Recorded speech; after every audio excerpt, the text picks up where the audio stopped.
It is so great to be with you all tonight. Thank you so much for having us. Thank you to all our panelists for joining us tonight. It's a little bit nerve-wracking for me because I'm usually behind the microphone on Zoom interviewing all these great people from afar, but now I can talk to them face to face, and so it's a little bit different, right? How many of you listen to podcasts on a regular basis? Okay, good. How many did your homework tonight? Okay. So you know we have 5 amazing founders on the panel. And all of them are either a graduate of school or board of trustees. Right, And so I was delighted when Becca asked me to come and bring some Miami alumni because I got to interview founders from around the world on my show. And there's something very, very special about a Miami University graduate. I know because I get to meet a lot of them throughout my travels throughout Cincinnati as well, including in the podcast. And so I'm really glad that all 5 are going to dive deeper into the interviews that we had on the podcast, which are often edited, so we can't include everything, but also expand upon their journey from founder to CEO. So thank you so much for that. So I've got additional information. We'll go one by one, and then we'll talk about some general topics that we'll field to the panel, and then we'll open up to questions to you about the 6:40 mark so that you can also get some really good information from all the time. Sound good? All right. So first of all, Bob. Bob was on my show a year and a half ago now, right? I just listened to it on the way. Did you really? Did you sound good? All right. So Bob has been the founder and CEO of Paycor now for 28 years. That is quite a... Still wanting to start. This is right. You're still a startup, right? Still a startup with over 1,500 employees. About 1,700 and growing fast still. And 30,000 customers, is that right? Right. Okay. 30,000 customers. Did you think you had that many customers 28 years ago? No. Of course not, I right? mean, my vision has been reset at the time. I'm sure. Now you're on to what, 60,000 next month, right? I don't really think of it that way. How do you feel? I don't really count customers. I really more think about revenue and what we're doing and kind of plans around it. But people ask me how many clients we have, and I don't know the exact number at times. So. Well, it's hard because now that you've transitioned to the CEO of a larger enterprise, you focus your time differently now, right? Yeah, I mean, yes and no. I mean, I'm still pretty engaged with the business, but I'm not doing any of the work anymore.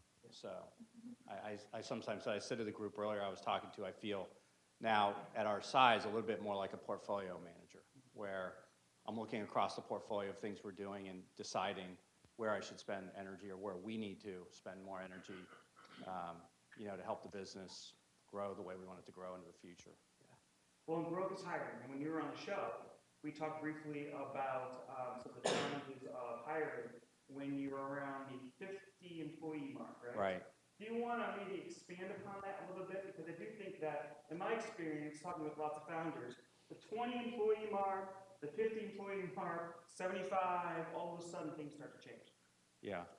Well, I mean, when you're running a business, and you start up, you're trying to survive, so you're doing a lot of things yourself.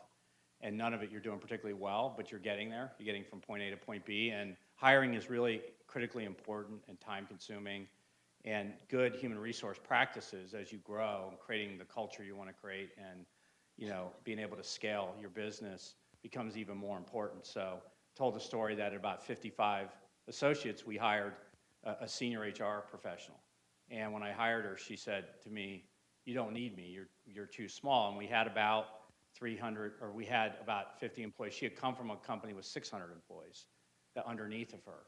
And I said, well, as I said in the podcast, I'm getting you because, and I'm willing to pay more to get you, because I need you in order to grow. And here's my vision for the business. And she had to buy into the vision and everything. And she stayed till we had 1,000 employees and actually helped me hire her replacement, at some point. But so when you said during the interview you temporarily had to lower your standards, you didn't really mean lower your standards. Help everyone understand what you really meant. Well, I think the question was about a mistake that I'd made in hiring. And I said that there were times when, whether because I was fatigued or I needed to fill a position or what have you, we had gone through a panel of candidates and didn't have who we thought was the right candidate, but we took the best of the ones that we had and compromised, right? And as opposed to doing it again and finding who we thought was the right fit, for the position. And in hindsight, I wish I would have never compromised. Well, you learn from that, but, there were numerous times when it would have been better for me not to hire the person and just wait. And it's not that people are bad people, it's just were they a fit for us and our business and what we needed. And so I learned that along the way. We have very structured hiring processes now. One of the key tenets is that we don't allow the people who interview to talk to each other until they come to a decision. So there's no groupthink in hiring, kind of one of the themes. Just one of many things that you develop practices around, and then you improve and get better, with what you do. And one of the words that you just said is what I want to key on as well, because you're also the founder of the Cincinnati Flying Pig Marathon. Right. And a big round of applause for. I'm the pig guy. And I know you're really big into fitness, and you mentioned the word fatigue.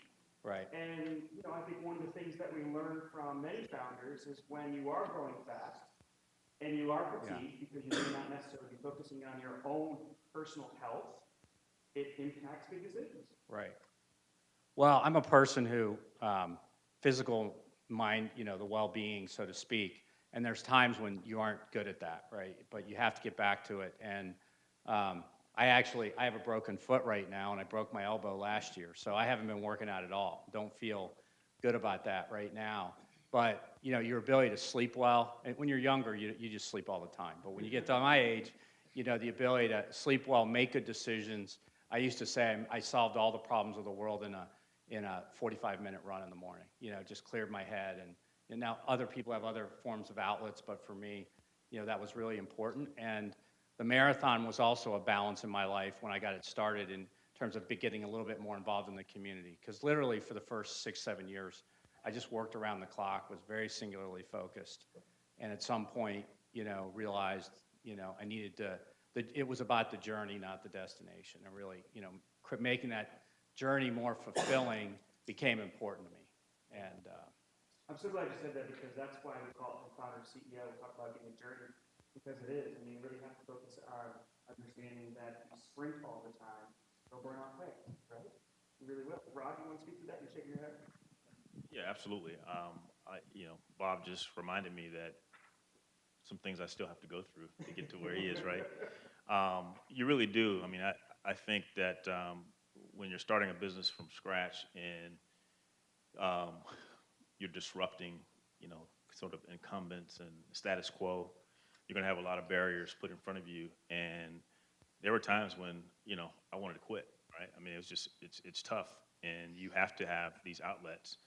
And working out for me is definitely one of those outlets, but also surrounding yourself with people who understand what you're going through. So having, people who've kind of gone through it, and also having a supportive family. I think that's been really important to me, because when I started my company, I had 3 kids. I actually had, and then we had a 4th.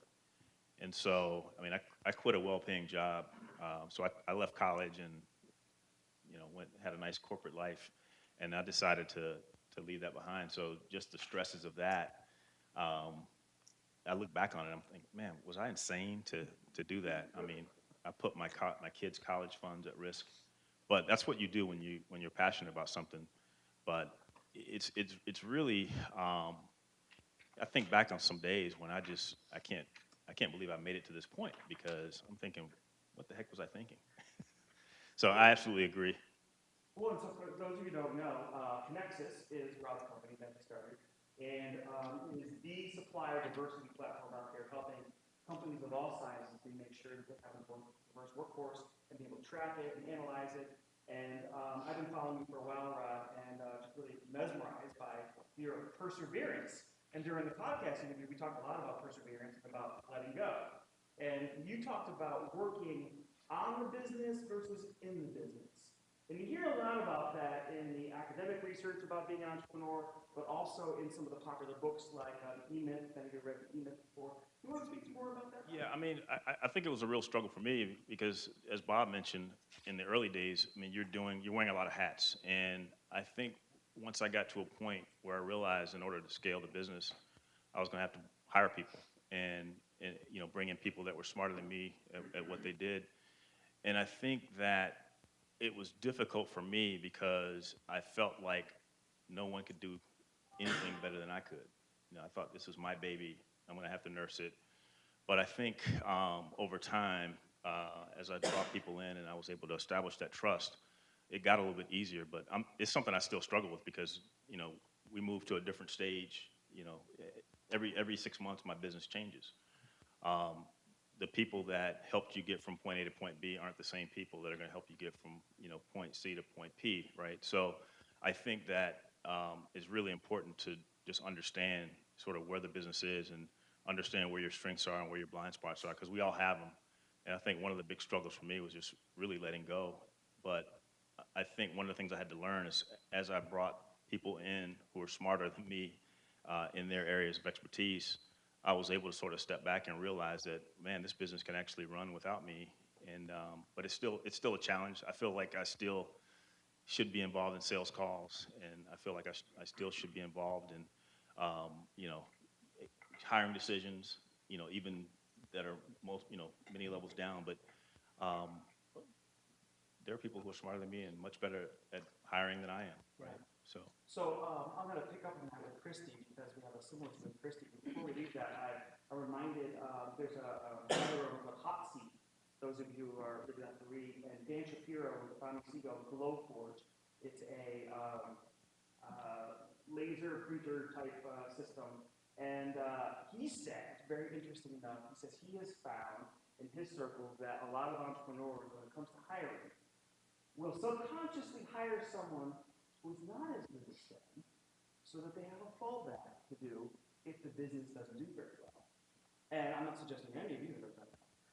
But I do think these questions come to your mind, right? And it's a smart founder and a smart CEO that realizes everyone needs to be smarter than me, right? And really goes from that. So Christy, Yes. you were on the show 2 years ago now? Yeah, just only 2 years ago. It feels like longer. And you are the CEO of Writer Girl. Yes. Which you founded in 2005. Yes. And you have 40, oh, It's not even on. Speak. Start right into it. Thank you. so at the time we spoke, you had 49 team members. Is that about right now? Well, now we have upwards of 80 contractors. We have 12 employees and 80 plus contractors across the country. Gotcha. And so when we talked about this, similar to Rod's conversation, we talked about how you transitioned yourself from being the person who loved to solve the problems to asking other people how they're going to solve the problem. Well, one of my favorite sayings is that you can't solve a problem at the same level of thinking that created it. I think it was Einstein that said that. And, you know, a lot of the times I'm the one who created the problem, and then I'm trying to fix it at that same level, and that doesn't work. So I had someone tell me once that when the business was smaller, saying, you know, your business is you, and it's not going to grow until you do. And so I went and did a lot of work on me, and some of it was business work, but more of it was personal development work and learning to let go and to recognize that the people that I'd hired were really smart, many of them smarter than me in the areas in which I'd hired them. And I have the entrepreneurial vision and stuff, and the healthy relationship with risk that most of my employees don't have, but they have brilliant ways of solving problems that are different than the way I might go about doing it. And so when I stopped kind of bulldozing, and I mean, people would present me with a problem, and before they even get the problem totally out of their mouth, I'd already be saying, well, this is what you need to do. And it would shut everybody down. So I stopped doing that and started just listening, you know, 2 ears, 1 mouth, right? And so started listening.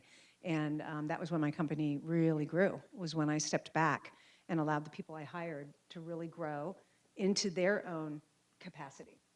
I love the question that you said during our interview. You said, I ask people now, what do you think we should do?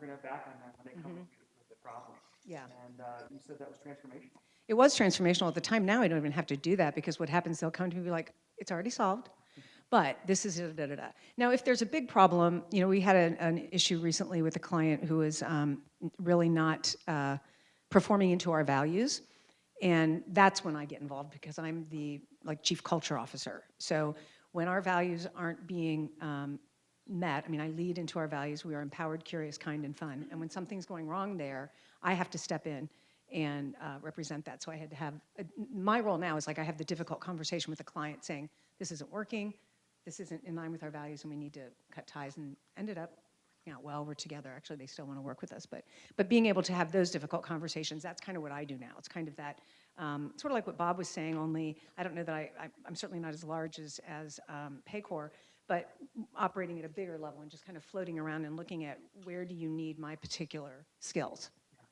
You know, you said a key phrase. I hear phrases because I interview people so often. Oh, wait. So you said difficult conversations.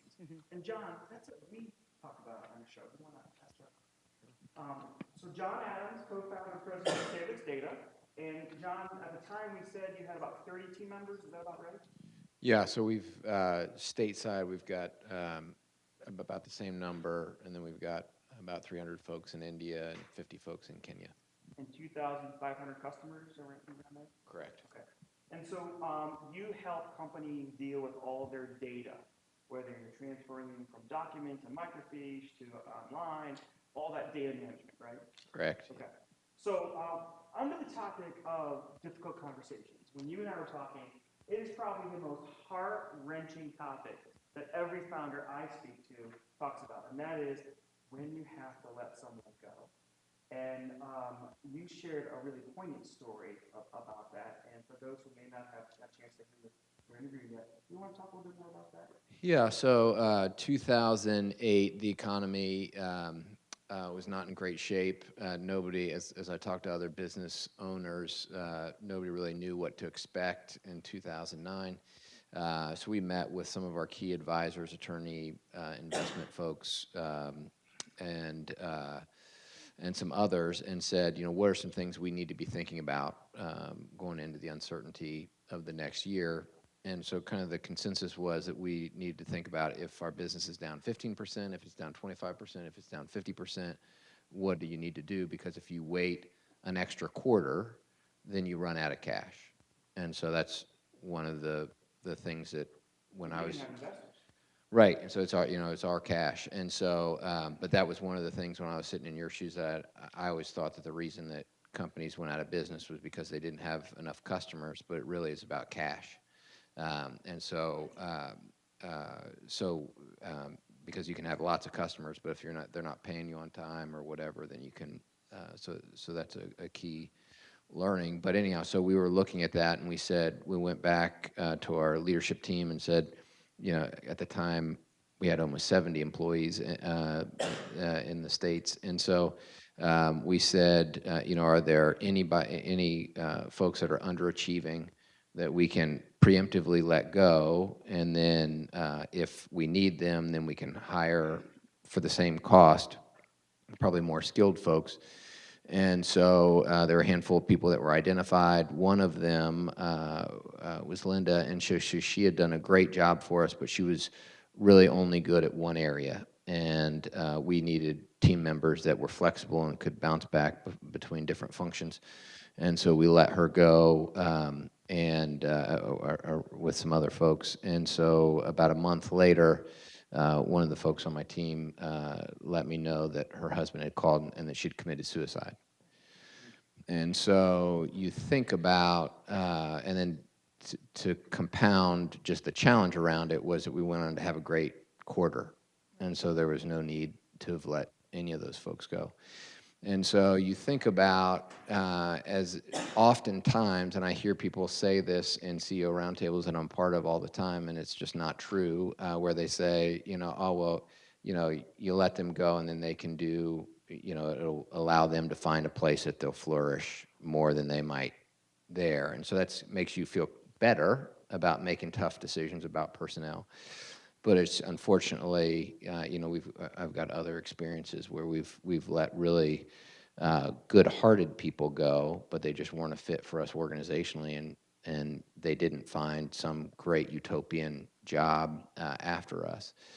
And so the challenge with those scenarios is one is believing the lie that you're releasing people to do something that they're going to enjoy much more. Sometimes it happens, but also really letting that sit on you as far as the impact that you're having when you're letting somebody go. But the other piece is if you choose not to engage in that, then you're not leading. And so, you know, we had the option at that point is, you know, particularly I had the option to say, are we going to stop making tough decisions because of the potential risk? Or are we going to continue to make those difficult decisions and just try to do the best we can with the information that we have? Just a couple weeks ago, we let go of an employee. She had a really difficult background. We'd worked really hard to help her in lots of different ways, and she just continued to underperform. And so, you know, by letting her go, that the impact that that's going to have on her life is going to be significant. But there's one word of advice, a piece of advice that's been critically important for me. Early on, a mentor had said, you know, John, one of your biggest strengths is also going to be your greatest weakness as a leader, and that is how much you care and believe in people. And so he gave a great barometer where he said, once that you start working harder on somebody else's success than they're working on their success, that's where that you need to cut ties and realize that there's better uses of your time and energy. And so people decisions are clearly, I think everybody sitting here could say that those are the hardest part of what we do. God, I appreciate you sharing that story because it's gut-wrenching about the impact of our decisions as leaders. And as you said, what I want to highlight, it doesn't take away the expectation of having to share expectations with people. And I find often the founders I speak with and work with that giving feedback to someone is exceptionally difficult when you're a new founder. And even when you've been doing it for a while, it's really hard to do that. And in the back of your mind, you're worried about some things like you just mentioned. So I appreciate you sharing that. So Carissa, expectations. We spoke about expectations on the podcast as well. And so Carissa is the co-founder and CEO of Tiller. 2015, Yes, right? Just 3 years Indeed. later, 30 team members-ish. that's about correct. We've grown our development team in Toronto significantly, and we've added to the platform, but we're running lean with the core team we talked about here in Cincinnati. And 200 plus clients now? So we're still learning how to categorize clients. For example, sometimes we think we've lost a client, and then we learn that they only come back for season based on the type of business that we're in. So if we talk about lifetime clients, we've got about 1,000 clients. But I'm very particular to look at those that are returning with high frequency. And paying right now? And paying right now on time, because cash is king. I would say this morning we had about 500 clients that I would count as active, but our lifetime has spiked a bit as we look at those one-off clients who may use the platform once, we think they're gone, then all of a sudden they have an infrequent need and pop back up. So we're still learning how to define our different categories of clients. Well, and you're growing fast. And you We make are. a lot of the lists that are out there, you and your company in the last couple months. Very humbling. Yes, very humbling. I know you're very humble, but it's really cool because you're growing fast. And a lot of your company's here in Cincinnati. It is indeed. Yep. And it automates recruitment in a way that hasn't been quite done before. You want to just briefly, so everyone understands, Tiller? Sure, and actually Bob at Paycor was one of our very first beta clients that took a risk on us. What we've done is build a new search technology. We also focus heavily on diversity, and we believe that titles, which have been the main building block of recruitment since it was designed for the military, are somewhat discriminatory. When we look at all the new titles that have been born in the last 10 years, some of them never existed before. So if you're recruiting and looking for someone that's done that specific title, you may not find them. But on the flip side, it's also somewhat limiting to keep people in the same title that they've always had. So what we do to automate the recruitment process is we match on skills, not on titles. And we match skills to requirements. And we do it kind of like Uber does. I should never say that as the CEO, founder, but you'll find yourself falling into those easy descriptions. We allow you to download an app, skill profile yourself. We background check you, we interview you. But then when a job matches, like Paycor, when they took Paycor actually was a beta client. Bill used us to hire recruiters that then recruited naturally. Imagine that test. It was very interesting and fortunately productive, which is the only reason why I bring it up while Bob is here. But we then automate that process so that employers employers that are released from that onus of selection and bias. And what we've really done is, just like every industry in the world that now relies on data and uses humans to interpret that data, we've introduced that type of data into recruitment at the front end. So that's what we do. So it's really interesting because you're talking about automation of recruiting, so it's human activity. And when you and I spoke, you were very candid about how Sorry. your team, That happens. you were very candid about how your team and your relationship with them as relates to expectations, to key off of what we're talking with John. You want to describe that a little bit more? Sure. So your story really resonated with me. I think you probably saw it on my face as I was staring directly into your eyes while you were staring at Todd. You know, there's this idea that when you become a founder, and then specifically when you become a CEO, that you're the boss, that life becomes luxurious, that you have access to different resources.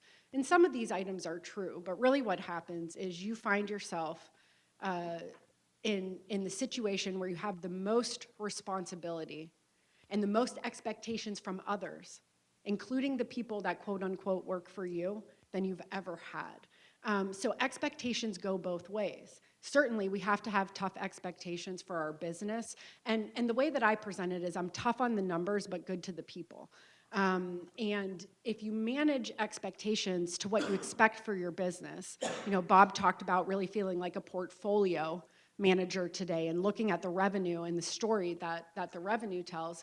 You can be tough on numbers, but still very good to people. But if you think as a founder or a CEO that you're escaping any expectation, you're really thinking incorrectly there. You're actually putting yourself into the highest expectation to deliver to not just your people, but the market, your investors, or yourself if you're bootstrapping than you've ever been in. And that's a very humbling experience to wake up every morning and have that level of expectation from your team, the market, from Todd. Todd will give you some expectations. So when we were talking, one of the things I thought was really fascinating, because I don't think anyone has shared this on the show before, is that you found yourself realizing that your team thought that they were not rising to your expectations because you weren't necessarily, with fast growth, celebrating them. Because I'm tough on numbers. So if I see good numbers, I want more numbers. If there's a trajectory and the trend is our friend, I want to move faster.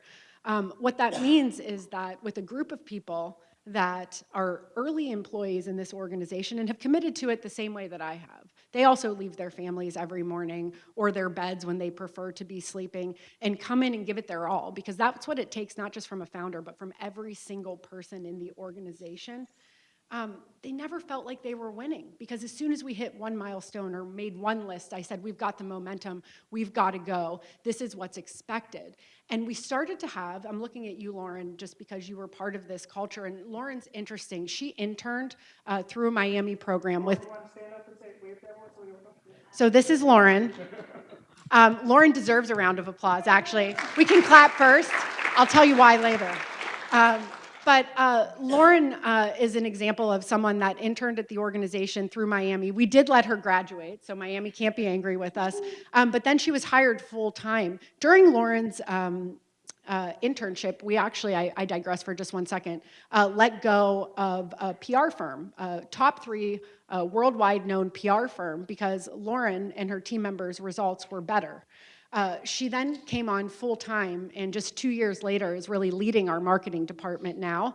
So when I was asked to be here, which was such an honor, I asked to bring Lauren because she's our real success story. But I look at Lauren because she was part of this culture as a new grad coming out of Miami, an opportunity to work at a quick startup. And I just told you the results that Lauren drove. I don't even want to tell her how much money she saved me a month, because she's going to look at me on the way out. But it was tremendous. But I never, I probably said, Lauren, great job, I'm really pleased. But I never sat down and celebrated the success, because the opportunity was so intense, I just wanted to keep going. And so I realized about a year in, my team felt like they were letting me down. It didn't matter if we made CNBC's Top Global or Forbes Top 10 or VentureBeat's top, whatever it was. My team internally needed to be celebrated and congratulated for the fact that they had broken into an industry, had paying clients, and perhaps just as importantly, really fulfilled workers that were connecting with opportunities and working in a new way. To do it once is amazing. 3 years. To do it 300 times is amazing. To do it 1,000 or 10,000 or whatever the numbers are amazing. And when we started celebrating the small wins and stopped managing only to the numbers, which were good, I just wanted them better, we really started to have a different type of trajectory. And hopefully, Lauren started to feel a different culture in the office as well, because startup cultures are tough and they take on a life of their own. Thank you very Sorry, Lauren. So before we go to questions, I want to make sure I give everyone an opportunity because they're listening to each other talk and give some great advice. Does anyone want to share additional advice and insights and play off of anything that you've heard? Bob, I was taking notes. Were you taking notes over there? Did you want to share something? Well, I was intently listening about, about people and, we've all had a very unfortunate situation that you had, but I've had equally as many opposite positive situations, and I've learned to believe that things happen for a reason. So people have Bobisms, and I think letting somebody go. And we had a great event in our company 2 weeks ago. I haven't celebrated enough this yet, but after 28 years, I sold a significant part of the business, still retain significant ownership. And it was a startup where I sold $50 shares of stock with a $5,000 minimum to friends and family, some of my Miami friends. And if we have time at the end, I'll play a voicemail I got from one of my shareholders from Miami who runs a bike shop. Do you really want to play? What's that? Yeah, I would. His name's not in it. So, but my feeling of obligation to the shareholders, to the stakeholders, to the people is so deep that I just put myself totally below that. Because when you take money from people, you just feel this obligation. I did. I know people who don't feel that same level of obligation. But my mission was to create a sustainable organization. But one of those people was my COO, a right-hand person. I let him go 3 years ago because I didn't feel he was growing enough with me. I gave him a lot of feedback. And it was kind of like when he left, what he said to me was not good. It was tragic. But he maintained as a shareholder. He found another job. He's now president. He actually got a payday from this event. And he wrote me a 2-page email with all the Bobisms he now uses and realizes that the coaching that I gave him and letting him go was the best thing that could happen to him. So I think there are, stories on both sides of it. And, you can't, I think you can't worry about that. You have to just believe and have faith that, if you know in your heart you're doing the right thing, you move on quickly and move to next. So that's my philosophy. So and you know what? Here's a good thing. It's a great job market right now. Like when I got out of school, unemployment rate was 12%. Interest rates were 14. It's really a great market. So I think people will find, the right place for themselves. Christy, Rob, did you want to? Sure. I would say if I had to leave any advice, it would be one of my mentors. I still live by this. As a leader, your job is to hire people smarter than you and create an environment where they can do their best work. And I had a customer pay me a great compliment recently. Our customers are pretty big companies, Fortune 500s, and a customer said to me, I introduced them to one of my colleagues. And the fact that I introduced her as a colleague, my customer said, you know what, that's why I like you. I said, why?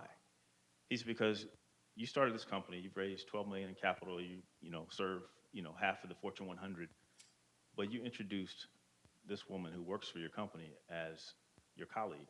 And that's the way I just believe that, we're peers in this. We're teammates. At the end of the day, it's all about team.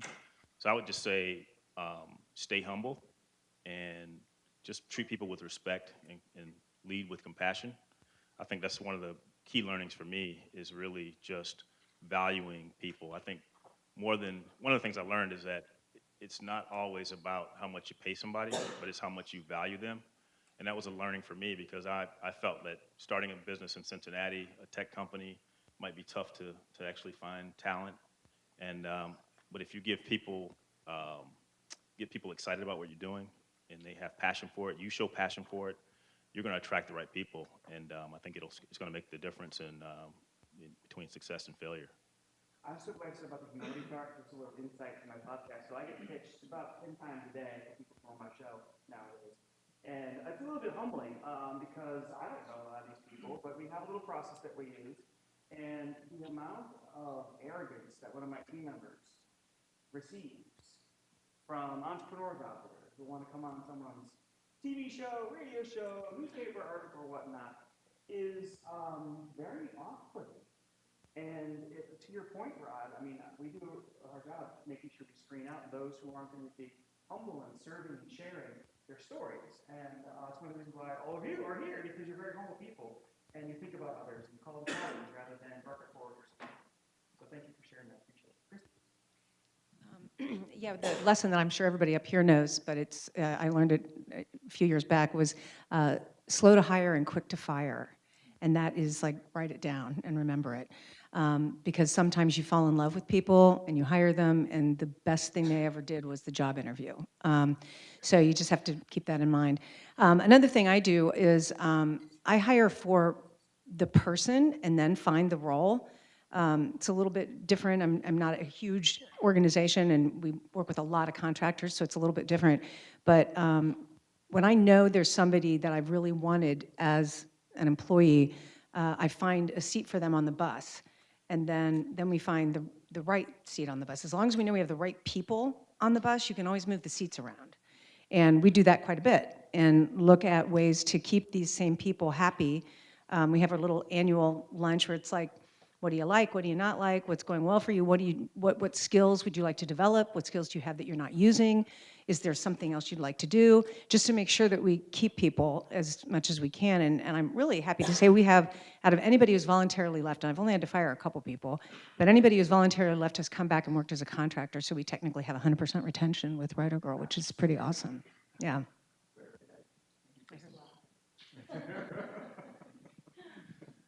I think one of the things kind of driving up here that I thought would be valuable for folks that are thinking about starting their own business, for me, when probably the first 5 years, I felt like if the business failed, I was a failure.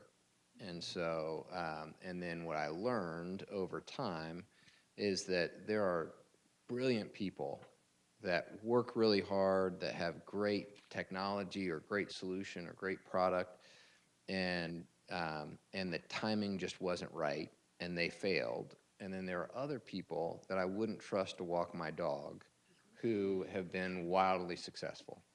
And so if that was if that's the case, then it can't possibly be about your own self-worth that would drive if you're successful or if you're not successful. And so that doesn't change the fact that you work your tail off and that you that you're fully committed to what you're trying to accomplish.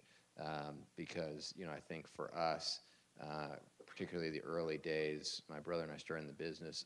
I think we were just too stupid to know we failed, and so we just kept at it long enough to where we have started to have success, and then have grown into the success that we've had. But that was one of those kind of early whys that I thought, man, if I was sitting in your shoes, that'd be helpful to be reinforced.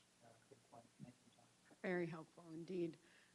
And I still feel like that sometimes, still want to define myself through the successes or failures of the day, not even long term. So something that I took away from everyone, and Bob, it started when you started talking about the journey, not the destination, and just carried right through and into what you just said. I would share 2 words with you. The first is passion. If you're going to found a business, you better be passionate about it, because you just heard all the challenges that come along with it. Here's why you need to be passionate. I know that you want to open a business for results, but results don't get there overnight. How do you get good results? Anyone? What's one way to get good results? You're all going to be right. Someone else has to talk. What'd you say? Hard work. Hard work is great. Hard work, maybe focus, hard work. Absolutely. What's hard work take? I was going to say failure. Failure. Fail fast. Fail fast, define it. The only thing that's wrong with failure is if you don't admit it when it happens in a startup. You got to own it, learn from it, get up and go again. No, but that's right. So what do these things take? Hard work, focus, failure. They all take one thing. Yes, sir? Grit. My guy in the back. That's the second word is grit. But what I'm going for right now is energy. It takes a lot of energy to fail. It takes a lot of energy to work hard, it takes a lot of energy to focus every day. Where do you get energy? Where? From your passion, right? If you're excited about going out tonight and who you're gonna see, I bet you got a lot of energy. You're not feeling too tired on your way out, right? You're feeling pretty excited about it. That energy comes from passion. Same thing happens in business. You have to wake up every day and put forth the type of energy that it takes to focus, work hard, fail, get up and do it again. If you're not passionate about what you're doing, you're not gonna keep doing it. Now, what's the second word, sir? Grit. It's not fun all the time. Remember, you have expectations on you. If this is something you want to do, I shouldn't tell you guys what my password is to everything, but I don't really protect anything. My password everywhere is grit. That's it, because I want to remind myself every single day. Write it down, guys. You won't find anything. Enjoy my Facebook page. A lot of shameless pictures of my kids and self-promotion about Tiller. But truly, I want to remind myself, anyone that wants to get into my laptop, you're welcome to do the first bit of work that pops up. Because you're going to be smarter than me and better than at me, because as you can see, we've all learned that lesson. But it truly is about grit. You're going to wake up, you're going to want to quit some days. Do you know I once heard that you're not actually on your way till success until you've woken up and gone, I am absolutely insane. I don't know what I was thinking. I don't even want to do this or get out of bed today, but those expectations are there. You going to let everyone down? You going to let the market, your investors, your shareholders, your employees, yourself down? Thank you. That's right. Don't forget yourself in this journey. You're not. So it's truly about passion and grit, and you really shouldn't start something that you're not really, really passionate about. That's where opportunity comes from, at least in my life. And it is about the journey. If you're just looking for a destination, the journey's gonna be pretty bland and pretty tough. But if you're really doing something, solving a problem that you're passionate about, and you're willing to be a little gritty, you're gonna get there. Perhaps not overnight, maybe you don't realize when you're failing, but you're gonna get there. 28 years is not overnight, is it, Bob? I can't keep up with her passion. I don't know, you do, for any meeting I've ever been in with you, sir, you've got some pretty good passion. In fact, I use the energy behind Bob's eyes as a staple for what breeds passion. Well, so that is fantastic. I want to add curious, because you have to be curious. Curious is important. Curious. You have to be curious not only about the problem itself, but the people you interact with. Because you're solving problems for other people as a founder. That's your job, is to make other people's lives easier through some technology, some service, or some product. So, speaking of curious, who is curious and has questions for our founders? Yes, ma'am. What are some examples of ways that your personal growth directly affects the growth of the company? Is there someone specific you want to hear from right now? I know that one of them specifically talked about it, but I think that was me. That was huge. It was really huge because I was, like most of us up here, it's your baby, it's your idea, you know how to do everything, and you're doing it really hard. And then when I realized that I had to grow, it sounds weird, I sat in a chair for a month and meditated and read personal development books and really kind of just really went inward. And I wasn't doing much with work. The people that I had were doing stuff. And right after that was when my business took off. And it was, I don't know how to articulate it other than, are you familiar with Brené Brown? Okay, there you go. It's that. Dare to Lead is what I'm reading right now. And, but all of her books are amazing. And just being able to really open up and reflect on my own life and what I really wanted and why I wanted it. And not just professionally, but also what I wanted for my employees. What I genuinely care about them. What do I want for them? What do I want that experience to be? And it changed me. It softened some of my hard edges, changed the way I led, and it ultimately made my business grow. Great. Other questions? Sir? This is for anyone. What would you say the biggest challenge you guys faced when starting your company is? Who wants to take that one? Robert? I'm going to go straight from the ground. Did you see him shake his head? The biggest challenge in starting? Really landing that first customer. I mean, I started my company in 2010, and it was 2 years before we landed our first paying customer. So that was the big challenge. I questioned every day, you know, is this right? I mean, I could have thrown in the towel, right? But I think it was that point, you know, 2 years and no paying customer and having to go home to my wife and 3 kids with one on the way and tell her that, honey, not only are we not gonna get paid this month, I actually have to make a loan to the company to make payroll. So Paycor is actually our payroll company too, by the way. So, Did they so loan you any money? probably. But that was the challenge. That was a challenge for me, just given where I'd come from. It was a real change in lifestyle. So I had to take my family to a different place than they were accustomed to. And it was because, you know, this passion that I had for this company that I was starting. So I think the biggest challenge was really cash. I mean, at the end of the day, cash is king. And it was really staying alive long enough to land McDonald's as my first big customer. And so, yeah, I mean, that's a whole another story. And I think I've talked to Tim Holcomb's class about that journey. But that was really the challenge for me. It was really getting to that point and staying alive. I mean, it was just, as entrepreneurs, you just want to live to see the next day. It's so interesting how, you know, got to this point where it's like, okay, if I can just stay alive another day, right? So every day I woke up and I was like, man, I can do this. I can do this. So that's really I think that's the biggest challenge. I mean, kind of mixing both questions, the biggest challenge for me, first of all, was credibility. And, you know, you're a startup, and I'm asking people to turn over their employee information and payroll and, you know, all of that, and that we'll do a good job and make sure they get paid and file their W-2s. And I have no clients, but trust me, you know, and getting some clients on board and then kind of building on that success, making sure you take care of everyone like it's a gold nugget. You know, you just really getting credibility. But I do want to tell you guys, it took me a year to get to 25,000 of revenue. It took me the next year to get to 250,000. It took me the next year to get to 625, and it took the next year to get to 1.1 million. So that was 1994. There was a period there where I didn't get paid for 9 months. Fortunately, I didn't have any kids. I'd just gotten married. I set aside money. I had no money. Literally, I call it my used Ford Taurus years. I lived in a $40,000 house. I had no expenses, no money. I skinnied down to start the business. And I got an SBA loan. I raised $100,000 from friends and family, my friend that I told you about earlier. And, you know, they invested in me. And I just said, I got to make this work. And those stories about getting up and saying, you just got to go. You know, you got to make it work.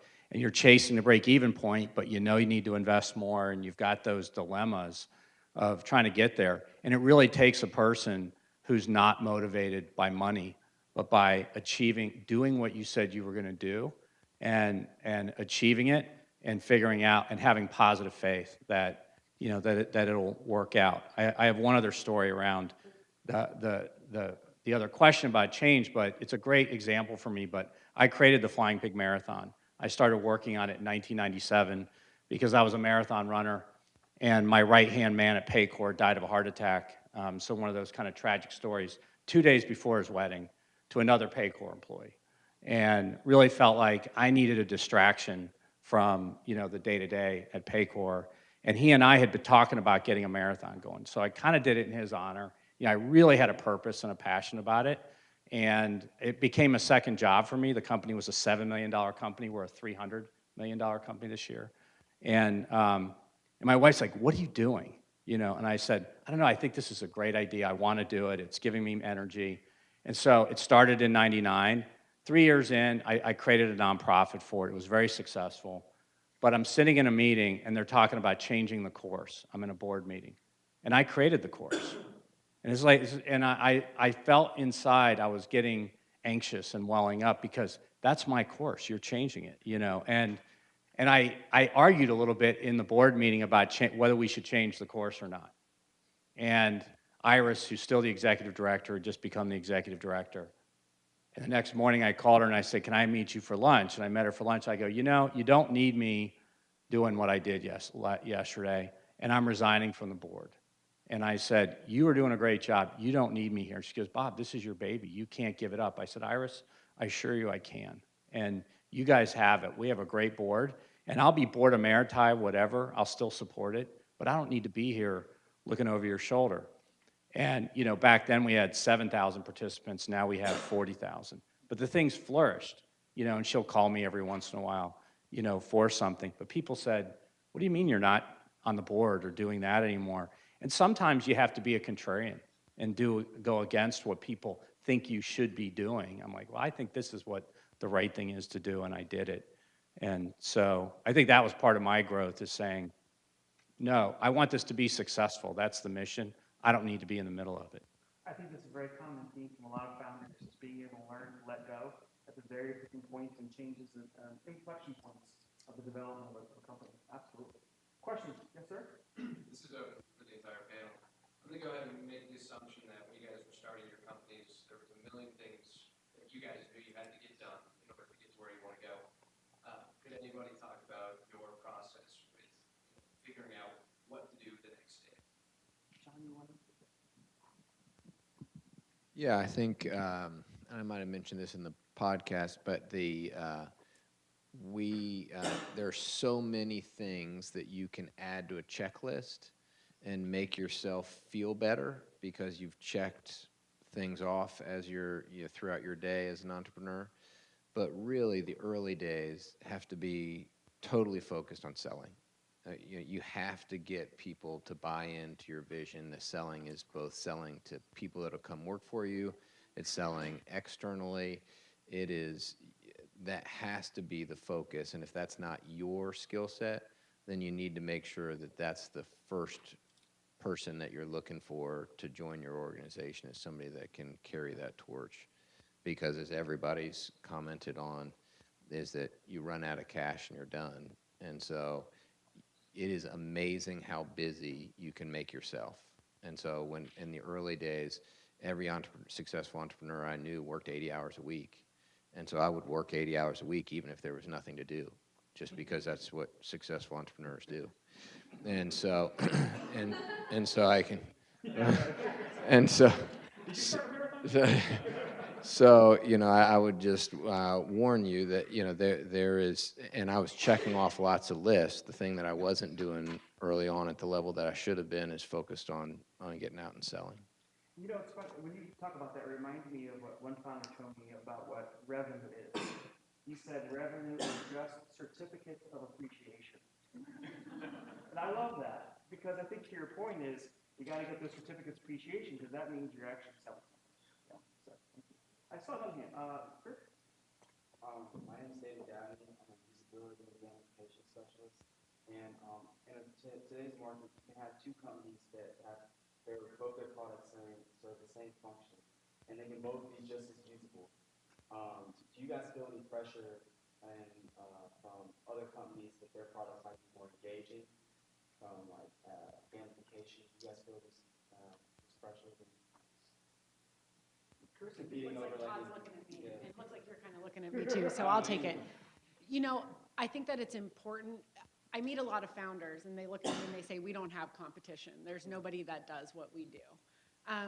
And it's good to feel like that. But to your point, technological development is happening at a rate that none of us can really even understand. Even as a tech founder, I don't really understand how quickly my own product is evolving, let alone what other people are building in a basement. Can you say that again? I don't even understand how quickly my own product is evolving. Learning to let go? Learning to let go. Right. Yeah, exactly. Right. No, true, it's true. I'm constantly enamored by what our roadmap looks like, new features and functionality that are coming out that I stopped giving the orders for. I'm not in a room with my technical founder now, drawing the whiteboard out of what's in my head, you know, onto the board. And so the reason that I sleep well at night, although I want to have a healthy appreciation that competition is either there or coming, and probably a product that I can't even imagine, because everybody is smarter than you. Everyone can build something, but especially if you've given them an idea of how to start, they can really get a head start. The reason that I sleep well is because I've empowered a team to listen to our clients and our workers every single day, and the market tells us, not what the next competitor is doing, what to prioritize on our roadmap next. And so if you can build that connection, treat, as we heard, I believe it was Bob that said it, each single nugget of revenue like they are the Queen of England, or the King, I guess, Prince, I don't know. It's really important to have I was teasing Bob earlier about being one of our beta clients, but what Paycor did for us was tell us what they liked about the product and also how we could improve it so it could be a better product. And I think if you have that level of communication with your target audiences, you're going to naturally find yourself ahead because you're not sitting there with your tech team envisioning what it should be. You're taking your MVP out, you're allowing the market to beat it up, you're learning from your clients, and you're focused on creating value for the target that you serve. They're going to tell you to move faster. They're going to tell you what functionality to build, when to put your apps into React so that you can, code different. They're going to tell you when to do that. So you really need to listen to your audience, your target audiences, and all of the different stakeholders that you have as much as you're listening to your own intuition. And that, I think, will really help you stay ahead of competition. And I'll add that there are a lot of startups using gamification differently for different platforms. For example, on our show, we had a man up in Canada who is gamifying onboarding processes into companies so that the engagement level and the learning that's occurring gets them up to speed quicker in companies. And it's very, very successful. And some of you may know Natasha Malhado in Northern Kentucky, who has Wiser, and We use Wiser. Use Wiser. Or a client. Use Wiser, and it's gamification of surveying. And Walmart was their first customer because they were getting higher completion rates for the survey because of gamification. So does that help? So we started sending their surveys out to our clients using their gamification to figure out how our stakeholders felt to have them educate us on what our roadmap should look like. Let me know if you want an internship. You heard that. Is there anything that you guys can point to when you were either in college or immediately post-grad that eventually led to your success as a startup founder and CEO?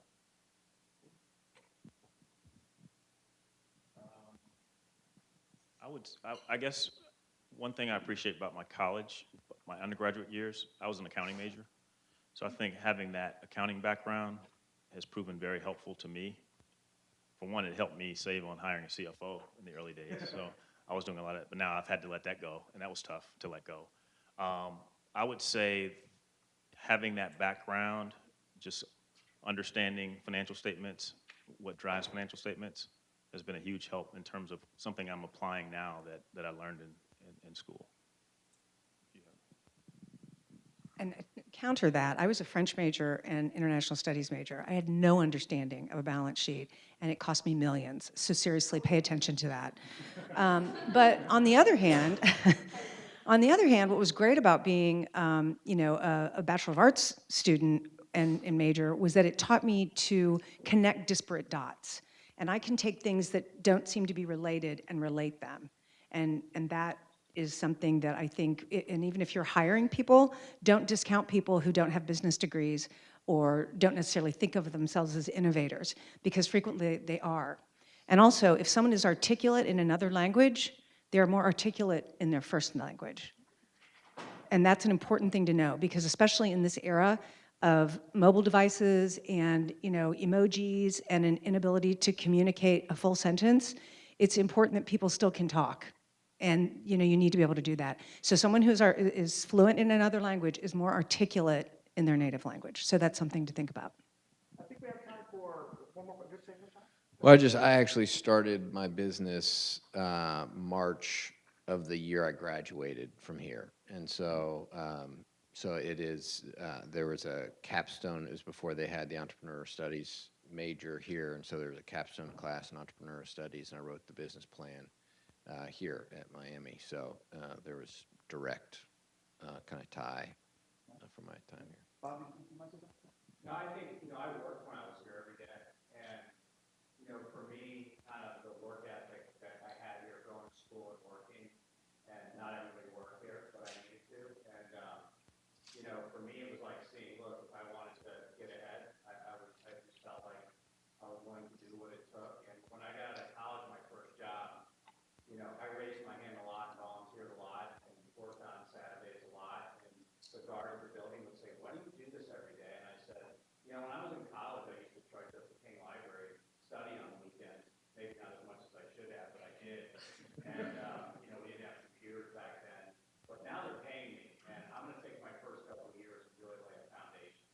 When I started my business, I was 28, but the number of people who supported me because of what I did in my first couple of years out of college in a positive way, it didn't have a lot to do at some of what I did. You know, really that credibility is just really key. So it's about the credibility. Chris, I think you want to say something.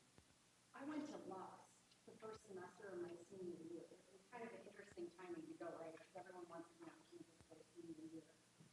But it was a good time for me to go because what I learned is that my borders were limitless. Not just as a person that wanted to explore different things, but truly that I was playing in a global community. So young in my business, I started to reach across what some students may feel is like an international divide. You know, and today we have our marketplace, which we're well known for, but our baby that we've just put into beta as an enterprise product that is sold like a SaaS platform is a global product. And I don't know that I would have the oomph, if you will, to play in international communities where I wanted to say chutzpah, but I said oomph instead. I don't know that I would dare to do that if I hadn't been immersed in, I mean, who lives in Luxembourg? In a culture that was completely different than where I was and had that opportunity to have business conversations with global individuals early. I carried it. I was also an international studies major with a French minor, really but it really helped me just to learn that business doesn't stop in the country where you live. It's okay to have an international focus as long as you're focused. And you know what else? One other thing I wanted to say is that I bootstrapped my business, and I think I'm smaller than out here, but it's not a technology business. Mine is a service business, and there's still a need for relationships. I mean, these platforms are great, and we use them all, and they're very important. But business is still about people, and making sure you understand that, whether you're building an app, and because you're gonna have to sell it to somebody and talk to somebody. So you have to really, really build those personal development skills. I just can't speak highly enough to that. I mean, there's a lot of people who are just coders in a back room, and they're awesome, and we need them, but they're probably not you, because you're the one who has the idea, and you want to have a business, and you want to do that. So make sure that you're constantly working on those interpersonal skills. Rub yourself up against people different than you, and soften those hard edges so that you can really go out in the world and do big things. Oh, that's a great point, Chris. I'm impressed with that because that's one of my pet